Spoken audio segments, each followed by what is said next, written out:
விஜயின் ஜனநாயகன் படம் குறித்து இளம் நடிகை ஸ்ரீலீலா சொன்ன விஷயம். வாங்க என்ன சொல்லியிருக்காங்கன்ட்டு பார்க்கலாம். விஜயின் ஜனநாயகன் இனி இந்த படத்தின் பேச்சுதான் தமிழ் சினிமாவில் அதிகமாக இருக்க போகுது. மலேசியாவில் பிரம்மாண்டமாக நடக்க போகும் ஆடியோ வெளியீட்டு விழா, படத்தின் வியாபாரம், ப்ரீ புக்கிங் என இப்படிதான் படம் குறித்து ரசிகர்கள் அதிகம் பேச போகிறார்கள். அனிருத் இசையமைப்பில் தயாராகியுள்ள ஜனநாயகன் படத்தின் முதல் சிங்கிள் வெளியாகியுள்ள நிலையில் அடுத்த பாடல் நாளை டிசம்பர் 18ஆம் தேதி வெளியாக உள்ளது. இரண்டாவது சிங்கிள் ரிலீஸ் தொடர்ந்து மலேசியாவில் ஆடியோ வெளியீட்டு விழா, அதன் பின் ஜனவரி 9 ரிலீஸ். படம் குறித்த விஷயங்கள் நிறைய பேசப்பட்டு வரும் நிலையில் ஜனநாயகன் தெலுங்கில் பாலகிருஷ்ண நடிப்பில் வெளிவந்த பகவந்த் கேசரி படத்தின் ரீமேக் என சமூக வலைத்தளங்களில் பேசப்படுது.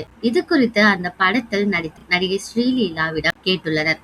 அதற்கு அவர், பகவந்த் கேசரி ரீமேக்னு தெரியாது, நானும் விஜய் ரசிகை தான், படத்தை பார்க்க ரொம்ப ஆவலாக இருக்கிறேன் என தெரிவிச்சிருக்காங்க. உங்களை யாரெல்லாம் ஜனநாயகன் படத்தை பார்க்கறதுக்கு வெயிட் பண்ணிட்டு இருக்கீங்களோ அவங்கள கமெண்ட்ல சொல்லுங்க.